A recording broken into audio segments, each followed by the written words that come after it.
103వ కీర్తన 1-2 వచనాలు. నా ప్రాణమా యెహోవాను సన్నుతించుము, నా అంతరంగముననున్న సమస్తమా ఆయన పరిశుద్ధ నామమును సన్నుతించుము. నా ప్రాణమా యెహోవాను సన్నుతించుము, ఆయన చేసిన ఉపకారములలో దేనిని మరువకము. ఆయన చేసిన ఉపకారములలో దేనిని మరువకము. ఆయన చేసిన ఉపకారములలో దేనిని మరువకము. మన యొక్క ఆధ్యాత్మిక జీవితాల్లో దేవుడు ఎన్నెన్నో గొప్ప కార్యాలు చేస్తారు. అనుదిన జీవితాల్లో ఈ భూమి మీద దేవుని దగ్గర నుండి మేలు పొందని వాడు ఈ భూమి మీద ఒక్కడు కూడా లేడు. ప్రతి వ్యక్తి కూడా దేవుని దగ్గర నుంచి మేళ్ళు పొందినటువంటి వాడే. చిన్నలు మొదలుకొని పెద్దల వరకు అనేక మంది కూడా దేవుని దగ్గర నుంచి మేళ్ళు పొందుకున్నటువంటి వారే, మేళ్ళు అనుభవించినటువంటి వారే.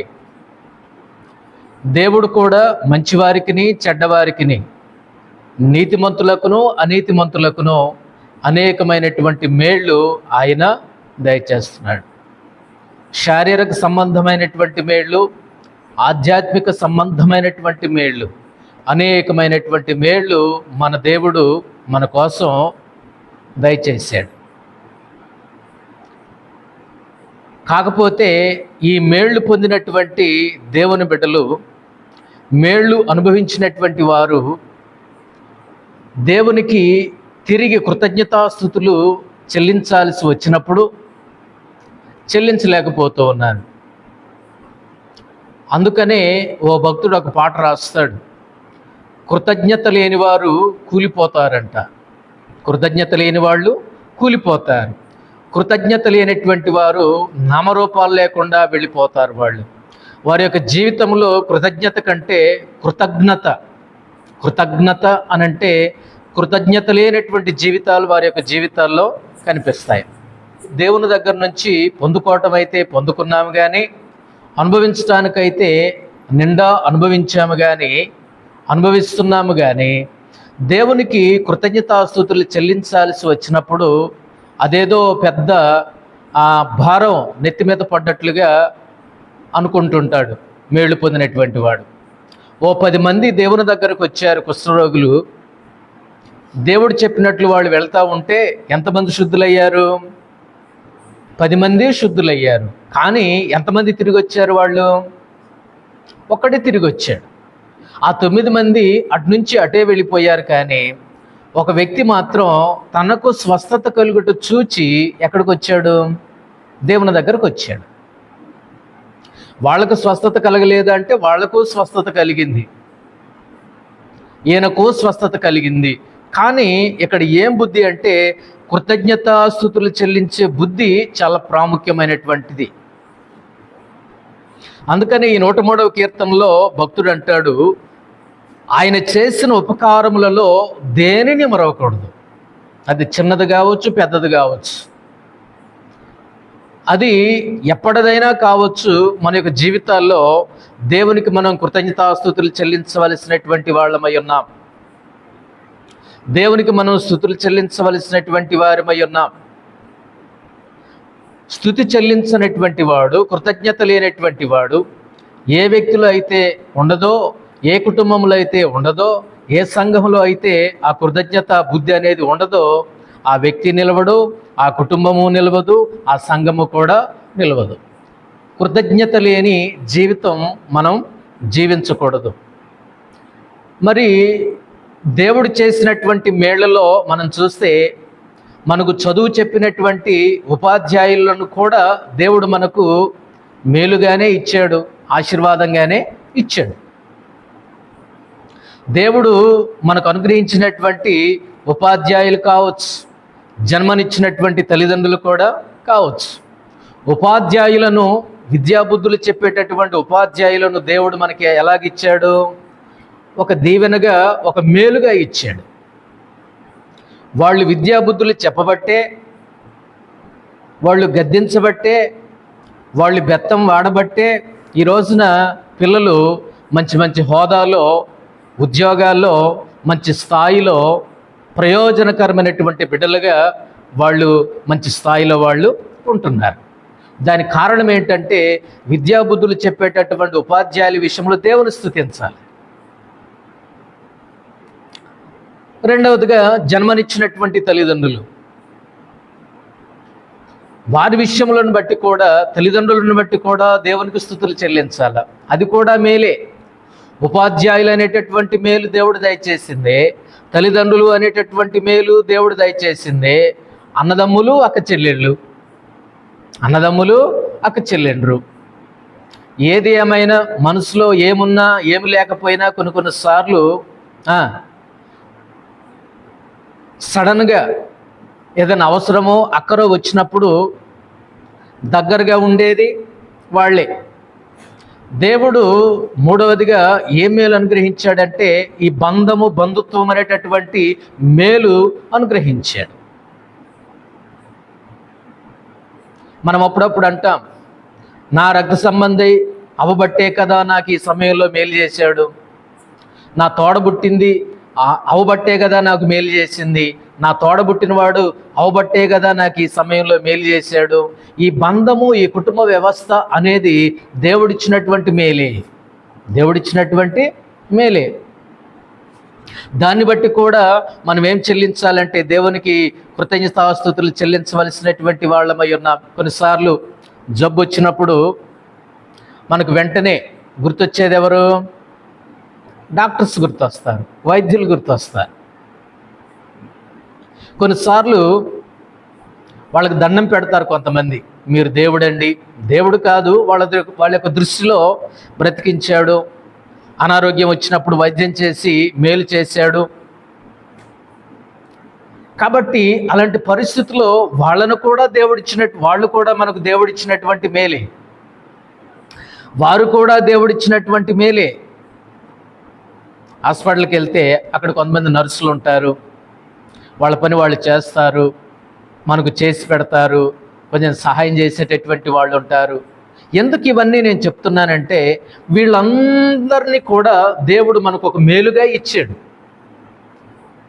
శరీర సంబంధమైనటువంటి మేళ్ళు దేవుడు దయచేశాడు, ఆత్మ సంబంధమైనటువంటి మేళ్ళు కూడా దేవుడు దయచేశాడు.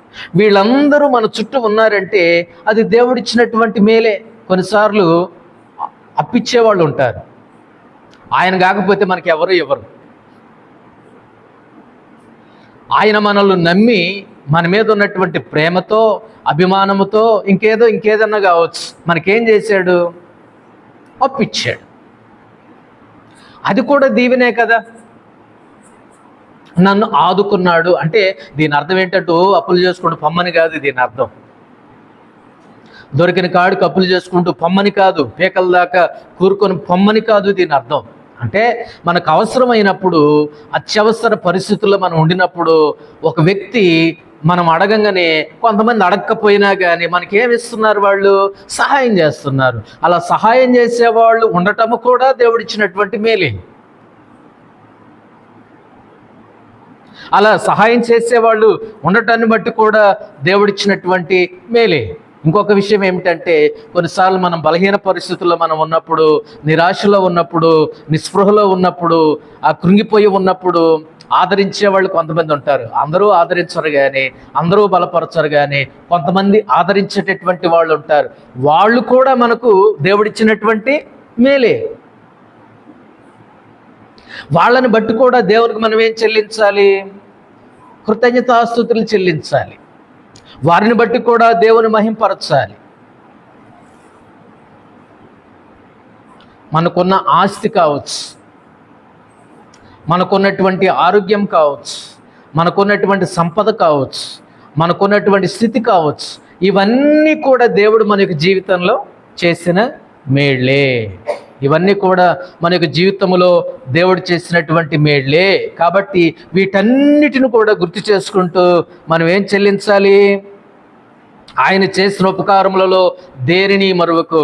అయ్యా, నాకు చదువు చెప్పే ఉపాధ్యాయులను ఇచ్చావు, నాకు శరీర సంబంధంగా జన్మనిచ్చినటువంటి తల్లిదండ్రులను ఇచ్చావు, అన్నదమ్ములను ఇచ్చావు, అక్క చెల్లెలను ఇచ్చావు, ఇరుగు పొరుగు వాళ్ళని ఇచ్చావు, వైద్యం చేసే వైద్యులను ఇచ్చావు, సహాయపడే నర్సులను ఇచ్చావు, ఏదైనా అవసరమైతే ఆదుకోవడానికి కొంతమంది సహోదరులను ఇచ్చావు. మంచి మాటలు చెప్పి బలపరచడానికి, నాకు బాగలేనప్పుడు, నేను కృంగినప్పుడు, నేను వేదన పొందుతున్నప్పుడు, నేను కన్నీళ్లు గారుస్తున్నప్పుడు నాకు బలపరచడానికి, నన్ను ఓదార్చడానికి ఇదిగో ఈ సహోదరులను ఇచ్చావు. నాకు ఈ ఆరోగ్యం ఇచ్చావు, నాకు ఈ సంపద ఇచ్చావు.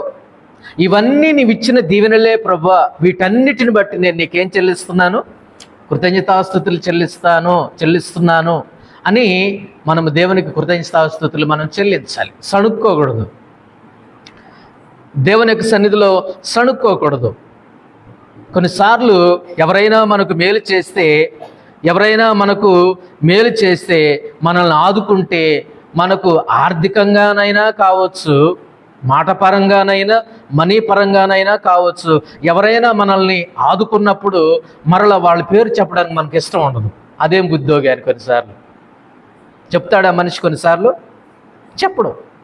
ఆ పేరు చెప్తే నామోషిగా ఫీల్ అయిపోతాడు.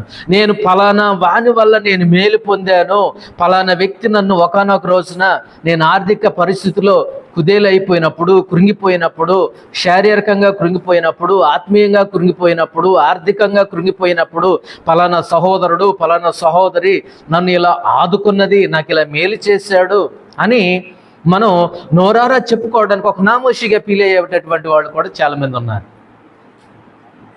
ఆ మాట పెగలదు, ఆ నోరు పెగలదు, ఆ మాట రాదు. మేలు పొందలేదా? పొందాం. ఆ వ్యక్తి మనకు సహాయం చేయలేదా? చేశాడు. ఆ వ్యక్తి మనకు కీడు చేయలే, మేలే చేశాడు. ఆ వ్యక్తి వల్ల మనం మేలు పొందాం. ఆ వ్యక్తి వల్ల మనం ఈ రోజున ఈ స్థితిలో ఉన్నాం. ఆ యొక్క వ్యక్తి వల్ల ఆ రోజు ఆ వ్యక్తి మనకు సహాయం చేయడం వల్ల ఈరోజు మనం ఒక స్థాయిలో ఉన్నాం. మనకు మేలు చేసిన వాళ్ళని ఎప్పుడూ మరవకూడదు. వాళ్ళకి ఏం చెప్పాలి? వాళ్ళకి కృతజ్ఞత వచనం కానీ, పలానా సహోదరుడు వల్ల, పలానా సహోదరుడి వల్ల, పలానా వ్యక్తి వల్ల నేను మేలు పొందాను అని కొన్నిసార్లు మనిషి చెప్పకపోవడం చాలా బాధాకరమైనటువంటి విషయం. కొన్నిసార్లు అంటాడు, పైగా థ్యాంక్స్ చెప్పకపోగా, కృతజ్ఞతలు చెప్పకపోతా చేసేవలే బోడి, నువ్వు కాకపోతే ఇంకొకళ్ళు చేసేవాళ్ళు, నువ్వు ఇవ్వకపోతే ఇంకొకళ్ళు ఇచ్చేవాళ్ళు, నిన్నేమన్నా నేను ఏమన్నానా? నిన్నేమైనా నేను నాకు చేయమన్నానా? నిన్నేమైనా డబ్బులు పట్టుకొని నేను రమ్మన్నానా? నువ్వు కాకపోతే ఇంకొకళ్ళు చేసేవాళ్ళు, లేకపోతే నేను చచ్చేదాన్ని, లేకపోతే చచ్చేవాడిని. చూసారా, కృతజ్ఞత అనే బుద్ధి ఉందా? లేదండి. చాలామంది ఇలానే మాట్లాడతారు. నువ్వు కాకపోతే ఇంకొకళ్ళు, ఈ దిక్కు కాకపోతే ఇంకొక దిక్కు, నువ్వు ఒక్కదానివే ఉన్నావా ఏంటి, నువ్వు ఒక్కడివే ఉన్నావా ఏంటి, నిన్ను నేను చేయమన్నానా? ఆ రోజు అలా చెప్పలేదే. ఒక వ్యక్తి మనకు మేలు చేస్తే ఆ వ్యక్తికి తిరిగి మనం ఏం చెప్పాలా? కృతజ్ఞతలు చెప్పాలా. అక్క చాలా వందనాలు, అన్న చాలా వందనాలు, మీరు ఆ రోజు నాకు సహాయం చేశారు, మీ మేలును బట్టి దేవునికి కృతజ్ఞతాస్తుతులు చెల్లిస్తున్నాను, మీకేమో థ్యాంక్స్ చెప్తున్నాను, దేవుడు మిమ్మల్ని దీవించునుగా కంటే ఎంత బాగుంటుంది. కొన్నిసార్లు మేళ్ళు పొంది కూడా ఆ వ్యక్తి పేరు ఎప్పుడు చెప్పడు, ఎక్కడ చెప్పడు. ఇదొక మృత సముద్రం. చెప్తే నా పరువు ఎక్కడ దిగజారిపోతుందో, చెప్తే నా ఆత్మాభిమానం ఎక్కడ దెబ్బతింటుందో, నువ్వేంటి ఆయన దగ్గర సహాయం తీసుకోవడం ఏంటి, నువ్వేంటి తన దగ్గర సహాయం తీసుకోవడం ఏంటి అని నన్ను తక్కువ చూసి ఎవరైనా చూస్తారేమో అనేటటువంటి ఒక ఆలోచనతో చాలామంది కూడా ఏం చేస్తారంటే వాళ్ళు థ్యాంక్స్ చెప్పరు, వందనాలు చెప్పరు, ఆ వ్యక్తి పేరు చెప్పరు. ఇది మంచి బుద్ధి కాదు. ఇది మంచిది కాదు. ఈ సమయంలో మనము 103వ కీర్తన 2వ వచనాన్ని ధ్యానం చేసుకుంటున్నాం. నా ప్రాణమా యెహోవాను సన్నుతించుము, ఆయన చేసిన ఉపకారములలో దేనిని మరువకము. నువ్వు కృతజ్ఞతలు చెప్పట్లేదు అని అంటే, నువ్వు థ్యాంక్స్ చెప్పట్లేదంటే, మనుషుల వల్ల మేలు పొంది మనుషులకి థ్యాంక్స్ చెప్పట్లేదు, దేవుని వల్ల మేలు పొంది కూడా దేవునికి కూడా కృతజ్ఞతాస్తుతులు చెప్పట్లేదు. అంటే రెండు కారణాలు ఉంటాయి ఆ వ్యక్తికి. ఎందుకు చెప్పలేకపోతున్నాడంటే ఆ వ్యక్తిలో అహంకారం ఉంటుంది, రెండోది గర్వం ఉంటుంది. ఎందుకు చెప్పలేడు ఆ వ్యక్తి అనంటే ఆ మనసులో ఏమున్నాయి? అహంకారం ఉంది, రెండవదిగా గర్వం అనేది ఉంది.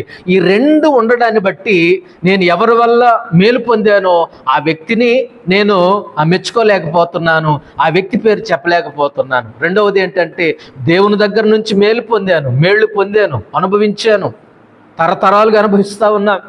ప్రతి ఒక్క వ్యక్తి, ప్రతి ఒక్క మనిషి దేవుని దగ్గర నుంచి మేలు పొందుతున్నాడు, తిరిగి దేవునికి కృతజ్ఞతాస్తుతులు కూడా చెల్లించట్లేదు. అంటే దాని అర్థం ఏంటంటే అతని యొక్క మనసులో ఏమున్నాయంటే అహంకారం ఉంది, గర్వం ఉంది. ఈ అహంకారం, గర్వం కృతజ్ఞతలు చెప్పనివ్వవు. ఇప్పుడు 10 మంది దేవుని దగ్గరకు వచ్చారు, దేవుడేమన్నాడు? వెళ్ళి యాజకులు కనపరుచుకోమన్నాడు. వాళ్ళు దారిలో వెళ్తూ ఉన్నప్పుడు అసలు అంతదా కిందకు వచ్చేటప్పుడు ఏమని అరుచుకుంటూ వచ్చారు? వాళ్ళు ఏమని అరిచారు? దేవుని దగ్గరకు పరిగెత్తుకుంటూ వచ్చారు, స్పీడ్గా వచ్చారు. దేవుని దగ్గర వాళ్ళు గోడు చెప్పుకున్నారు, వాళ్ళ బాధలు చెప్పుకున్నారు. అయ్యా ఇది మా పరిస్థితి అని వెళ్ళగక్కున్నారు. వాళ్ళు ఉన్నదంతా చెప్పేశారు. ప్రేమ కలిగిన దేవుడు ఏం చేశాడంటే, ఓహో అలానా, మీరు వెళ్ళి యాజకులు కనపరుచుకోండి అని చెప్పి పంపిస్తున్నప్పుడు వాళ్ళు దారి మధ్యలోనే బాగయ్యారు. దేవుని దగ్గరకు వచ్చి బాధతో వచ్చినప్పుడున్నంత వేగం, బాగలేనప్పుడు వచ్చినటువంటి అన్ని మాటలు బాగుపడినప్పుడు ఎందుకు రావట్లేదు? బాధలో ఉన్నప్పుడు వచ్చినన్ని మాటలు, వచ్చినంత వేగం, ఆ వచ్చినటువంటి కన్నీళ్ళు, ఆ బాధ బాగైనప్పుడు, బాగుపడ్డప్పుడు, స్వస్థత పొందినప్పుడు ఎందుకు తగ్గింది?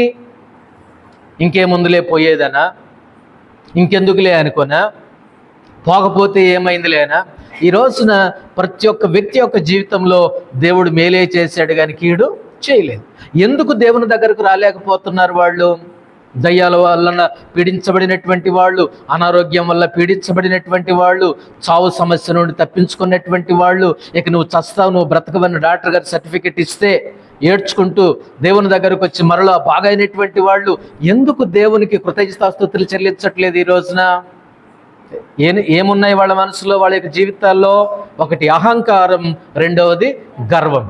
ఈ రెండింటిని బట్టి దేవుని దగ్గరికి రాడు, దేవునికి వందనాలు చెప్పడు, సాక్ష్యం చెప్పడు, దేవుని వల్ల నేను మేలు పొందానని చెప్పడు, ఫలానా వ్యక్తి నాకు సహాయం చేశాడు ఫలానా రోజునని చెప్పడు. ఇలాంటి వాడికి రెండోసారి అవకాశం ఉండదు. కృతజ్ఞత లేని వారు కూలిపోతారు. కృతజ్ఞత లేనటువంటి వాడు నామరూపాలు లేకుండా వెళ్ళిపోతాడు. 78వ కీర్తన మనం చదువుతూ ఉన్నప్పుడు ఇశ్రాయేలీలు పదే పలుమార్లు, అనుక్షణం, అడుగడుగున, అణువణువున వాళ్ళు ఏం చేశారంటే 78వ కీర్తనలో అయినను వారు యెహోవాను మరచిరి, మాటి మాటికి వారు దేవుని శోధించిరి. మాటి మాటికి దేవునికి ఏం చేశారంటే వాళ్ళు దేవునికి దుఃఖం పుట్టించారు, దేవుని మర్చిపోయారు. ఏమండి, దేవుడు ఇశ్రాయేలీలకు ఎన్ని మేలు చేశాడండి? ఐగుప్తులో ఉన్నప్పుడు ఐగుప్తులో నుంచి విడిపించడానికి ఎర్ర సముద్రాన్ని 2 పాయలు చేసి శత్రువులను ఆ ఎర్ర సముద్రంలో ముంచివేసి వీళ్ళకేమో ఒక మంచి పాటనిచ్చి దేవుడు వీళ్ళను ఒడ్డుకు తీసుకొని వచ్చాడు, శత్రువులనేమో నీళ్ళలోనే ముంచాడు. వాళ్ళు ఒడ్డు ఎక్కలేదు, ఒడ్డుకు రాలేదు.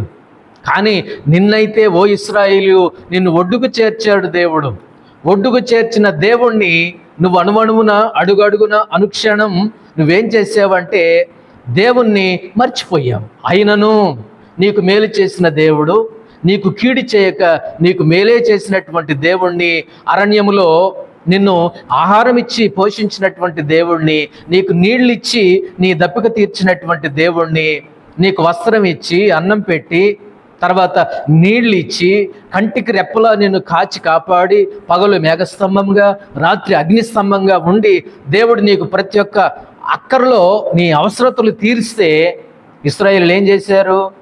అడుగడుగున, అణువణువున అయినను వారు యెహోవాను మరిచిపోయారు. వాళ్ళు దేవుణ్ణి శోధించారు, దేవుణ్ణి దుఃఖపరిచారు, మాటి మాటికి దేవునికి సంతాపం కలిగించారు, మాటి మాటికి వారు దేవుణ్ణి శోధించారు. కృతజ్ఞత బుద్ధి ఏమైనా ఉందా? కృతజ్ఞత బుద్ధి లేదండి వాళ్ళలో. మనకు దేవుడిని మేలు చేశాడే, దేవుడు మనలో మూలుగులను విని, దేవుడు మన యొక్క మూలుగులను విని ఎర్ర సముద్రాన్ని 2 పాయలు చేసి మనల్ని ఒడ్డుకు చేర్చి, మనం ఎవరి గురించి అయితే భయపడుతున్నామో, ఎవరి గురించి అయితే గుండెలు అదిరిపోయి మనం చస్తున్నామో, వాళ్ళని నీళ్లలో ముంచి మనల్ని ఒడ్డుకు చేర్చినటువంటి దేవుడు ఇన్ని గొప్ప కార్యాలు చేస్తే మనం దేవునికి ఏమైనా కృతజ్ఞత కలిగి జీవించామా? ఇశ్రాయేలు దేవునికి స్తుతులు చెల్లించారా?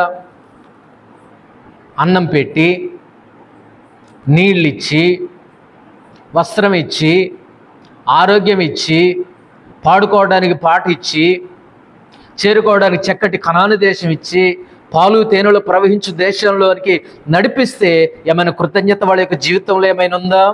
ఏమీ లేదు వాళ్ళ యొక్క జీవితంలో. అయినను అనేటటువంటి మాట మనకు పదే పదే తారసపడుతుంది. ఇశ్రాయేలీలు వారి యొక్క జీవితాల్లో కృతజ్ఞత లేనటువంటి వాళ్ళుగా వాళ్ళు ఉన్నారు. అవసరతలో ఆదుకొని అణువణువున అడుగడుగున వారికి తోడుగా ఉండి నడిచినటువంటి దేవుణ్ణి, పోషించినటువంటి దేవుణ్ణి, విమోచించినటువంటి విమోచకుణ్ణి, తండ్రిగా ఉండి పదే పదే తల్లిగా ఉండి ఆదరించి తండ్రిగా ఉండి పోషించినటువంటి దేవుణ్ణి వాళ్ళు ఏం చేశారంటే మర్చిపోయారు. దేవుణ్ణి వాళ్ళు మర్చిపోయారు. మన యొక్క జీవితంలో ఒకసారి మనల్ని మనం ఆలోచించుకోవలసినటువంటి వాళ్ళమై ఉన్నాం. మన యొక్క జీవితంలో మనల్ని కూడా మనం ఒకసారి ఆలోచించాలి. దేవుడు నాకు ఎన్ని మేలు చేయలేదు, దేవుడు మీకు ఎన్ని మేలు చేయలేదు. ఈ భూమి మీద మానవ కోటి, మానవ జీవి అని పిలువబడేటటువంటి ప్రతి ఒక్క వ్యక్తి దేవుని దగ్గర మేలు పొందినవాడే. సోదరి కావచ్చు, సహోదరుడు కావచ్చు, చిన్నలు కావచ్చు, పెద్దలు కావచ్చు, ప్రతి ఒక్కడు కూడా దేవుని దగ్గర మేలే పొందాడు, ఆయన మేలే చేశాడు. కాబట్టి మన యొక్క జీవితాల్లో దేవుని యొక్క సన్నిధిలో మనము దేవునికి కృతజ్ఞతాస్తుతులు చెల్లించవలసినటువంటి వాళ్ళమై ఉన్నాం. దేవుడు మన అవసరాలు తీర్చాడు, దేవుడు మన అక్కర్లను తీరుస్తున్నాడు. ఇప్పుడు మనం ప్రార్థన చేస్తాం, ఏదైనా అవసరంలో ఉండి, ఏదైనా అక్కర్లో ఉండి ప్రార్థన చేస్తామండి. దేవుని యొక్క సన్నిధిలో ప్రార్థన చేస్తాం. ప్రార్థన చేసినప్పుడు మన అవసరాలు తీరుస్తాడు దేవుడు. ఎలా తీరుస్తాడు మన అవసరాలు? అర్థమవుతుందా? మనం ఒక అక్కరలో ఉన్నాము, దేవుని సన్నిధిలో ప్రార్థన చేశాం. ఇప్పుడు ఈ అక్కర, ఈ అవసరత దేవుడు ఎలా తీరుస్తాడు? పరలోకములో నుండి దేవదూతను పంపడు దేవుడు. పరలోకములో నుండి ఒక వెలుగుదూతను దేవుడు పంపడు. మన అక్కర్లో ఉండి ప్రార్థన చేసినప్పుడు, అవసరతలో ఉండి ప్రార్థన చేసినప్పుడు ఎవరో ఒక సహోదరి ద్వారానో, ఒక సహోదరుడు ద్వారానో, ఎవరో ఒకళ్ళ ద్వారా, ఎవరో ఒక వ్యక్తి ద్వారా దేవుడు ఏం చేస్తాడు? మన అవసరాలు తీరుస్తాడు. మన అవసరాలు దేవుడు వ్యక్తుల ద్వారా తీరుస్తాడు, మనకు కావలసింది సమకూరుస్తాడు. మనం చాలా సంవత్సరాల నుంచి ఒక దాని గురించి మనం ప్రార్థిస్తున్నప్పుడు చాలా సంవత్సరాల తర్వాత అది అంత తొందరగా జరగలేదు. చాలా సంవత్సరాల తర్వాత జరిగింది ఏమిటి అంటే, దేని గురించి అయితే మనం ప్రార్థన చేసామో చాలా కాలం తర్వాత మనం ప్రార్థించింది ఒక వ్యక్తి పట్టుకొని వస్తాడు. అనంటే నా అవసరత ఎవరి ద్వారా తీర్చాడు దేవుడు? ఒక వ్యక్తి ద్వారా తీర్చాడండి. నా అవసరత మీ ద్వారా తీర్చొచ్చు, మీ అవసరత నా ద్వారా తీర్చొచ్చు. మన అవసరాలు వేరే వ్యక్తుల ద్వారా, వేరే సహోదరుల ద్వారా దేవుడు తీరుస్తాడు. కొన్ని ఆశీర్వాదాలు మనుషుల ద్వారా, మన అవసరాలు, మన అక్కర్లు, కొన్ని దీవెనలు మనుషుల ద్వారా మనం పొందుకునేటట్లు దేవుడు ఏం చేస్తాడు? సహాయం చేస్తాడు. దాన్ని బట్టి కూడా మనం ఏం చేయాలి? దేవునికి స్తుతులు చెల్లించాలి. దేవుని సన్నిధిలో మనం స్తుతులు చెల్లించాలి. కొన్నిసార్లు మన అవసరాలు సంఘం ద్వారా తీరుస్తాడు. సంఘస్థులు ప్రేరేపించబడి అలా దేవుని సన్నిధికి తెచ్చినప్పుడు, దేవునికి సేవకుడికి ఇచ్చినప్పుడు అవసరం తీర్చబడుతుందంటే నా అవసరం దేవుడు తీర్చాడు. ఎవరి ద్వారా తీర్చాడు? సంఘము ద్వారా దేవుడు అవసరాన్ని తీర్చాడు. ఆత్మీయమైనటువంటి సహోదరుల ద్వారా దేవుడు అవసరాన్ని తీర్చాడు. కొంతమంది ఉద్యోగస్తులు ఉంటారు, కొంతమంది కష్టపడి పనిచేసేటటువంటి వాళ్ళు ఉంటారు. వీళ్ళందరూ ఇందాక నేను చెప్పాను, ఎవరి గురించి చెప్పాను? చదువు చెప్పే ఉపాధ్యాయులు, జన్మనిచ్చినటువంటి తల్లిదండ్రులు, అన్నదమ్ములు కావచ్చు, అక్క చెల్లెండ్రు కావచ్చు, ఇరుగు పొరుగు వాళ్ళు కావచ్చు,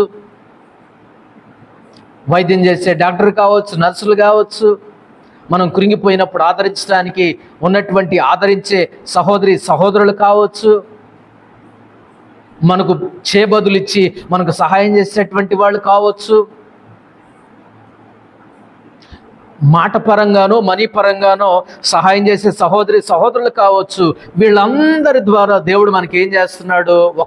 ఒక మేలుకరమైనటువంటి దీవెనకరమైనటువంటి కృపను దేవుడు మనకు అనుగ్రహిస్తున్నాడు. వీటన్నిటిని బట్టి మనం ఏం చేయాలి? దేవునికి సన్నిధిలో దేవునికి కృతజ్ఞతాస్తుతులు మనం చెల్లించాలి.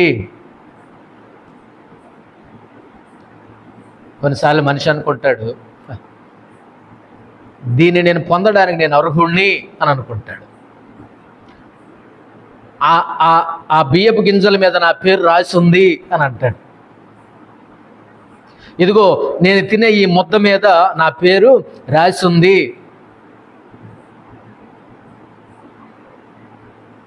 నువ్వు నాకు 10,000 రూపాయలు ఇచ్చావా, ఈ 10,000 తీసుకోవడానికి నాకు హక్కు ఉంది అని డంబపు మాటలు పలుకుతాడు అనమాట. డంబపు మాటలు పలుకుతాడు.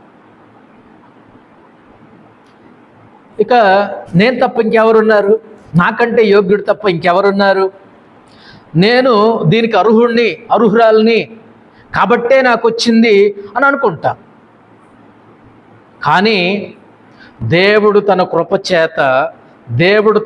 చేత సంగమం ద్వారానో, ఒక సహోదరి ద్వారానో, ఒక సహోదరుడు ద్వారానో, తోటి వారి ద్వారానో, ఇరుగు పొరుగు వాళ్ళ ద్వారానో, సంఘములో ఉద్యోగం చేసేటటువంటి వారి ద్వారానో మనం మేలు పొందినప్పుడు దానికి మనం అర్హులం కాకపోయినా అనర్హులమైన దేవుడు మనలను ఏం చేశాడంటే దాన్ని అనుభవించడానికి, దాన్ని పొందుకోవడానికి దేవుడు కృప ఇచ్చాడు. అలా పొందుకున్నప్పుడు దేవా నీకు వందనాలని చెప్పొచ్చుగా. అలా పొందుకున్నప్పుడు నా అవసరం తీరినప్పుడు, మీ అవసరాలు తీరినప్పుడు, మన అవసరాలు తీరినప్పుడు, మన అవసరం ఎవరి ద్వారానైతే దేవుడు తీర్చాడో వాళ్లకు థ్యాంక్స్ చెప్పి, ప్రభా నా అవసరం తీర్చినందుకు నీకు వందనాలని, కృతజ్ఞతాస్తుతులు ప్రభా అని మనం ఎందుకు చెప్పలేం? దేవుడు ఎన్నో మేలు చేశాడు మనకి జీవితంలో. దేవుడు చేసినటువంటి ప్రతి మేలుకు మనం ఏం చెల్లించవలసినటువంటి వాళ్ళమై ఉన్నామంటే ఆయన చేసిన ఉపకారములలో దేనిని మరువకము. ప్రభా నాకు ఆ బుద్ధి దయచేయి, ఆ మనసు దయచేయి. ఇవన్నీ కూడా మనం ఇప్పుడు దాకా చెప్పుకున్నటువంటి అన్ని విషయాలు కూడా దేవుడు మనకి ఇచ్చినటువంటి మేళ్లే, దేవుడు చేసినటువంటి మేళ్లే. ఇవన్నీ దేవుడు మనకి ఇచ్చినటువంటి దీవెనలే. వీళ్ళందరూ దేవుడు మనకి ఇచ్చినటువంటి ఆశీర్వాదాలే, దీవెనలే. వీటన్నిటిని బట్టి దేవుని సన్నిధిలో మనం ఏం చెల్లించవలసిన వాళ్ళమై ఉన్నాం? కృతజ్ఞతాస్తుతులు చెల్లించవలసినటువంటి వాళ్ళమై ఉన్నాం. దేవునికి స్తుతులు చెల్లించవలసినటువంటి వాళ్ళమే. మనకంటే తెలివిగల వాళ్ళు బోళ్ళ మంది ఉన్నారు లోకంలో. మనకంటే యోగ్యమైనటువంటి వాళ్ళు లోకంలో చాలామంది ఉన్నారు. మనకంటే పలుకుబడి కలిగినటువంటి వాళ్ళు చాలామంది లోకంలో ఉన్నారు. అన్ని యోగ్యతలు, అన్ని అర్హతలు ఉన్నటువంటి వాళ్ళు చాలామంది లోకంలో ఉండగా దేవుడు మన విషయంలో ఏం చేస్తున్నాడు? తన కృపను విస్తరింపజేసి మన అక్కరలు, మన అవసరాలు, మనకు అత్యవసరమైనటువంటివి అనారోగ్య విషయంలో, ఆర్థిక విషయంలో ఆదరించడానికి, ఓదార్చడానికి, మన అవసరాలు తీర్చబడటానికి కొంతమందిని దేవుడు వాడుకొని వాళ్ళ ద్వారా మన అవసరాలు దేవుడు ఏం చేస్తున్నాడు? తీరుస్తున్నాడండి. ఎప్పుడు రానోడు కూడా ఎందుకు వచ్చాడు. ఏం చేస్తున్నాడు? ఇదిగో ఎందుకో దేవుడు నన్ను ప్రేరేపించాడు, ఇదిగో ఈ కవర్ మీకు ఇవ్వమన్నాడన్నా అని ఇచ్చి వెళ్ళే వాళ్ళు కూడా ఉన్నారు. అలాంటప్పుడు ఈ కవర్ పొందుకున్నటువంటి వాడు ఏం చేసుకోవాలా? దేవునికి ఎప్పుడు రాడండి ఆ వ్యక్తి. ఖచ్చితంగా మనకు జీవితాల్లో కొన్నిసార్లు అనిపిస్తుంది, దేవునికి నాకు ఫలాంది కావాలని. ఆ కొలతల్లో, ఆ రంగులో, ఫలాంది కావాలని ఖచ్చితంగా తెలిసి తాను అనుకున్నటువంటి టైంలో నేను అనుకున్న దాన్ని, ఎప్పుడు అనుకున్న దాన్ని దేవుడు కార్యరూపంలో దాల్చి నా కళ్ళ ముందు పెట్టినప్పుడు కన్నీళ్ళే వస్తాయి. దేవుడు అంత గొప్ప దేవుడు. అది ఎవరు పట్టుకొచ్చారు? ఒక వ్యక్తి పట్టుకొచ్చాడు. ఆ వ్యక్తితో మన అవసరాలు చెప్పుకోవాలా, దేవునితో చెప్పుకున్నాం, మన అవసరాలు దేవునితో చెప్పుకున్నాం. కానీ మన అవసరాలు దేవునితో చెప్పుకున్నప్పుడు మన అవసరాలు దేవుడు కొంతమంది వ్యక్తుల ద్వారా దేవుడు తీరుస్తున్నాడు.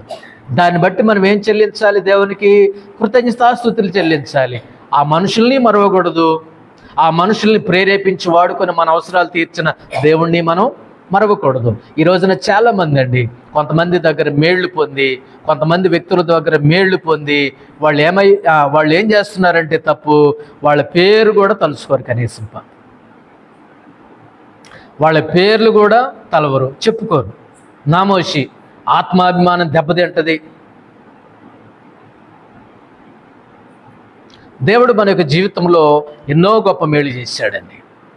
మనం శరీర సంబంధమైన, ఆత్మ సంబంధమైనటువంటి మేళ్ళు అనేకం మనం పొందుకున్నాం. కాబట్టి ఈ సమయంలో దేవుడు మనతో మాట్లాడినటువంటి మాట, ప్రియమైన దేవుని బిడ్డలారా, ఆయన చేసిన ఉపకారములలో మనం దేనిని మరొకము. అందరిని బట్టి, అన్నిటిని బట్టి, ఆశీర్వాదాలను బట్టి, దీవెనలను బట్టి, మనం పొందుకున్నటువంటి మేలులను బట్టి, మనుషుల ద్వారా కావచ్చు, సంఘం వారి ద్వారా కావచ్చు, తర్వాత వ్యక్తుల ద్వారా కావచ్చు, ఉద్యోగస్తుల ద్వారా కావచ్చు, కష్టపడి పని చేసుకునే వారి యొక్క కష్టార్జితం వలనైనా కావచ్చు. వీటన్నిటిని బట్టి, అందరిని బట్టి మనం దేవునికి సన్నిధిలో దేవునికి మనం ఏం చెల్లించాలి? ప్రభువా, నా అవసరాలు తీర్చబడటానికి ఎంతమందిని వాడుకున్నాడండి. సారెపాతు విధవరాలను వాడుకున్నాడు ఏలీ అవసరాలు తీర్చబడటానికి. కాకులను వాడుకున్నాడు దేవుడు. కొంతమందిని వాడుకున్నాడు దేవుడు. దేవుని బిడ్డ యొక్క అవసరాలు తీర్చబడటానికి, వారు అనుకున్నవి, వారు అడిగినవి దేవుడు ఇవ్వడానికి దేవుడు అనేక మందిని వాడుకుంటున్నాడండి. దేవుడు అనేక మందిని వాడుకుంటున్నాడండి. మన చుట్టూ ఉన్నటువంటి వారిని అనేక మందిని వాడుకుంటున్నాడండి. వాళ్ళ ద్వారా ఏదో ఒక రీతిగా, ఏదో ఒక రూపంగా దేవుని బిడ్డలు ఏం పొందుకుంటున్నారు? మేలే పొందుకుంటున్నారండి. మేలే పొందుకుంటున్నారు. వాళ్ళందరిని బట్టి దేవునికి మనం ఏం చెల్లించాలి? మనం ఇవన్నీ నా అవసరాలకి, నా అక్కర్లకి, మన అవసరాలకి, మన అక్కర్లకి, మనకు ఏ సమయంలో ఏది కావాలో కొంతమందిని దేవుడు మన విషయంలో వాడుకుంటున్నాడండి. మన అవసరాలు దేవుడు వ్యక్తుల ద్వారా, కొంతమంది వ్యక్తుల ద్వారా, కొంతమంది ద్వారా, కొన్ని వ్యవస్థల ద్వారా దేవుడు మన అక్కర్లు, అవసరాలు దేవుడు తన కృపలో తీరుస్తున్నాడు. మనం అర్హులం కాకపోయినా, అనర్హులమైనా, మనం యోగ్యులం కాకపోయినా, ఆ మేలుకి, ఆ దీవెనకు, ఆశీర్వాదానికి మనం అర్హులము, యోగ్యులము కాకపోయినా దేవుడు ఏం చేశాడు? మన యొక్క జీవితంలో దానికి యోగ్యులుగా చేసుకున్నాడు. కాబట్టి మనం దాన్ని బట్టి దేవుని స్తుతించాలి, దేవుని గణపరచాలి, దేవుని మహింపరచాలి.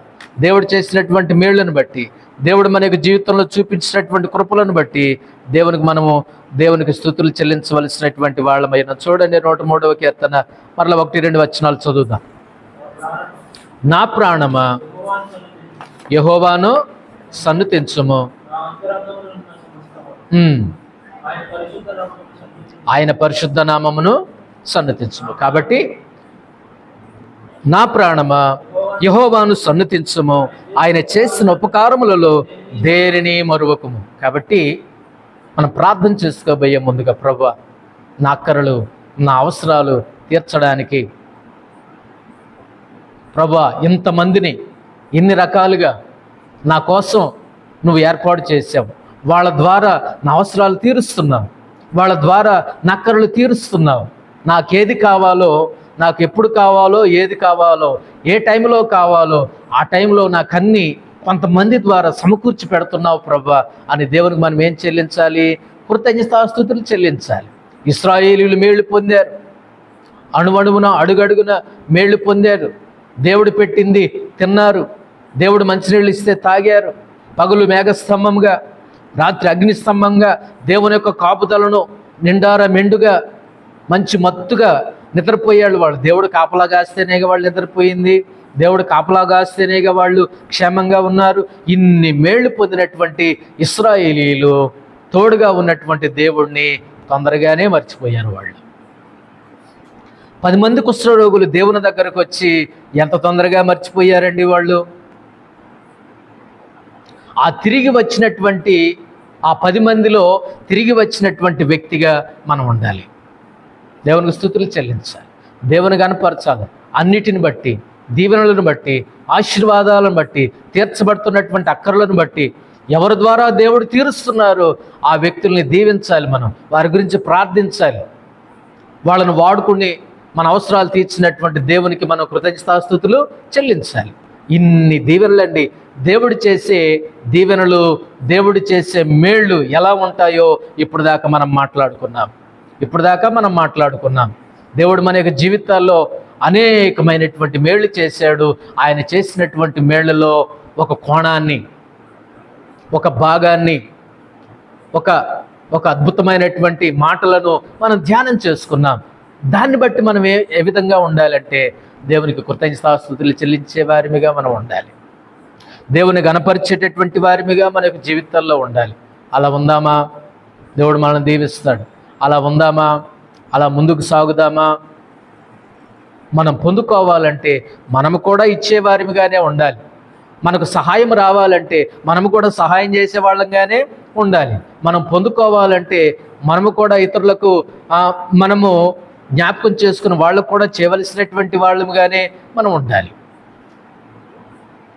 కాబట్టి దేవుని బిడ్డలారా, మన యొక్క జీవితాల్లో దేవుడు చేసినటువంటి ప్రతి ఉపకారానికి, ప్రతి మేలుకి, ప్రతి ఒక్క తీర్చబడినటువంటి అవసరతకు, అక్కరకు దేవునికి కృతజ్ఞతాస్తుతులు చెల్లించవలసినటువంటి వాళ్ళమై ఉన్నాం. మన యొక్క జీవితంలో ఇలాంటి కృతజ్ఞతా బుద్ధి కలిగి మనము దీవించబడదుముగాక. దేవుడి మాటలు దీవించునుగాక. ప్రార్థన చేసుకుందాం.